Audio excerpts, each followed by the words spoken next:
Alors, la question est de savoir, est-ce qu'on peut faire l'amour une semaine après l'accouchement, même si on a accouché normalement, c'est-à-dire par voie basse et sans complications? La réponse est non. Alors, je ne sais pas au nom de quoi les femmes font souvent ça, que non, si je ne lui donne pas, il va aller dehors. Si je lui donne pas, il va me tromper. Il demande, il met la pression. Ça n'a pas de sens. Là, je suis déjà d'abord en train de parler aux femmes. Ça n'a pas de sens.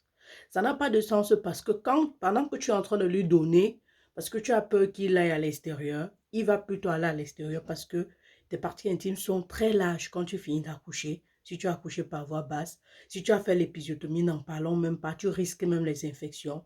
Et donc, quand il va entrer, il va se rendre compte que ce n'était pas comme ça, c'était pas comme c'était avant, il va partir parce que il n'aura même plus le courage de revenir. C'est ça le véritable problème. C'est que revenir, même il aura encore peur, il sera traumatisé. Donc même revenir, tu vas voir, il va commencer à t'éviter. De plus, quand tu dis que si tu ne lui donnes pas, il part à l'extérieur, est-ce que ça devrait être ton souci à cet instant-là? Non. Ton souci majeur quand tu finis d'accoucher, c'est de dormir, récupérer le sommeil que tu as perdu durant les dernières semaines, comprendre ton enfant et prendre soin de ton enfant. Parce que même la nervosité liée aux insomnies que tu subis durant la nuit, le fait que tu ne dormes pas, ça, comment on appelle ça, ça t'énerve, ça te rend encore plus nerveuse. Il faut aussi noter que tu pratiques l'allaitement maternel et tu dois allaiter. Oui, tu dois allaiter, maman, parce que ce qu'on raconte là, le lait de formule, ça n'a pas sa place avant 6 mois. Et quand tu pratiques l'allaitement maternel, la prolactine, la production de la prolactine baisse ta libido. C'est-à-dire que ça baisse ton désir de faire le sexe. Je veux dire, ma question maintenant, c'est que si tu te forces à donner, c'est à quel moment tu veux vraiment satisfaire ton homme? Parce que pour que tu satisfasses l'homme, il faut que tu produises les sécrétions vaginales. Sans libido, sans désir sexuel, tu ne peux pas le faire. Donc, ça veut dire que, un, il va l'avoir entré c'est l'âge, il n'arrive même pas à éprouver le vrai plaisir. À ton avis, qu'est-ce qui va se passer?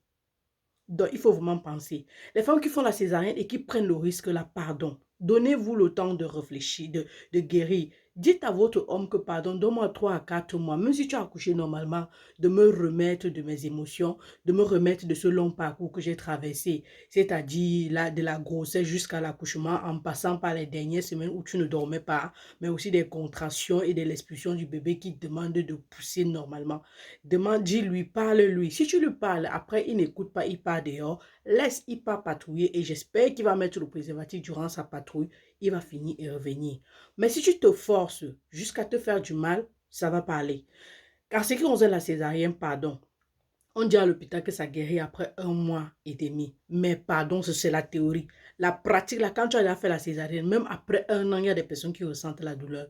Donc, il faut vraiment te donner le temps à toi-même et de guérir. 3 à 4 mois, c'est juste, hein, c'est un bon milieu, si tu peux. Certaines femmes vont jusqu'à 6 mois et il y a des hommes qui comprennent. Mais quand je parle du trou large, là, imaginez un homme qui est en salle opératoire et qui est en salle d'accouchement, il te voit, on sort un bébé. Mais il est d'abord traumatisé. Après, je sais pas, mais à vous de voir, mais moi je suis en train de vous dire ce qui est. Et ça, c'est la réalité. Maintenant, imagine, toi, tu as fait l'amour avec, tu as accouché par voie basse et on a fait l'épisiotomie. Tu comptes gérer cette blessure-là, comment c'est que tu dois te donner à un homme. Mais ça va causer des infections. Déjà que dans ton vagin, il y a eu beaucoup d'événements, comment on appelle ça, de mouvements. En acceptant encore qu'un pénis entre, ça veut dire que tu aggraves ton cas d'infection. Ça, je parlais aux femmes. Maintenant, je vais parler aux hommes. Parce que généralement, les femmes font ça parce que vous leur mettez trop la pression. Vous êtes toujours derrière leur dos avec la pression de oh, c'est quoi ça? Excusez-moi. Vous êtes toujours derrière elle avec la pression de oh, je sais pas. Il faut que tu me donnes ou quoi que ce soit, je sais pas trop quoi, j'ai envie. Tu as envie de quoi, mon frère? S'il faut même parler humainement, sans être allé à l'école de médecine, de bon sens demande que quand une femme vient d'accoucher, tu l'accompagnes. Tu l'accompagnes pour que ensemble vous compreniez l'évolution du bébé, comment le bébé répond à sa nouvelle vie, mais aussi que tu comprennes que son corps a subi des transformations, que elle-même, elle doit même encore accepter les transformations-là. Et elle doit guérir non seulement physiquement si elle a fait la césarienne ou l'épisiotomie, mais aussi elle doit guérir psychologiquement. Ça veut dire que dans sa tête, ça doit partir. Ça ne part même pas souvent très vite. Surtout l'épisiotomie. Ok, faisons qu'elle a accouché par voie basse et tu veux entrer. Comme j'expliquais tout à l'heure, tu entres, le tout est large. elle n'a pas de plaisir, c'est quel plaisir que toi-même tu veux te procurer? À moins que tu sois narcissique, que tu aies un problème et que tu t'en fiches éperdument de ce qu'elle peut ressentir ou de ce que tu veux faire. Maintenant, elle a accouché par, imagine-toi, le trou est bien large. On a retiré un enfant de 2 kilos, de plus de 2,5 kg. En plus de ça, maintenant, l'enfant sortait. Peut-être l'enfant était très gros. On a eu à déchirer. Toi, tu veux entrer alors qu'elle a les blessures. Est-ce que ça, c'est humain? C'est pas humain. Elle a fait une césarienne, on a fait une blessure. Ça fait mal. Et toi, tu veux entrer. Sérieusement, tu veux monter sur ça. Humainement, est-ce qu'on fait ça? On ne fait pas ça, mon frère. Donne le temps à ta femme de se remettre. Donne-lui le temps de comprendre ce qui arrive et de se remettre non seulement de ses émotions, mais que son corps retrouve la norme. Déjà, il faut déjà savoir qu'elle n'est pas elle-même à l'aise parce que son corps a subi beaucoup de changements, les vergetures, le poids, elle-même ne comprend rien. Donc, psychologiquement, elle est à terre. Elle est à terre. Et c'est de ton devoir d'homme, de mari, de l'accompagner et de lui faire comprendre que non, qu'elle prenne son temps, vous êtes ensemble. Et comme je le disais encore, elle n'a pas la libido parce qu'elle allait, elle ne dort pas la nuit, elle est nerveuse. Et parce qu'elle doit comprendre dans quel monde elle est. Ça là, ça peut attendre, mon frère.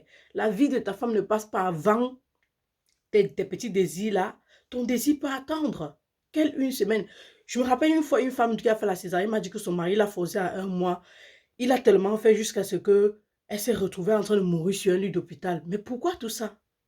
Donc, s'il vous plaît, pensez vraiment, réfléchissez et votre santé, la priorité, ça là, le désir là, ça va venir après. Bisous à vous, c'était la daronne de la santé 3.0, doctoresse Thérèse, infirmière.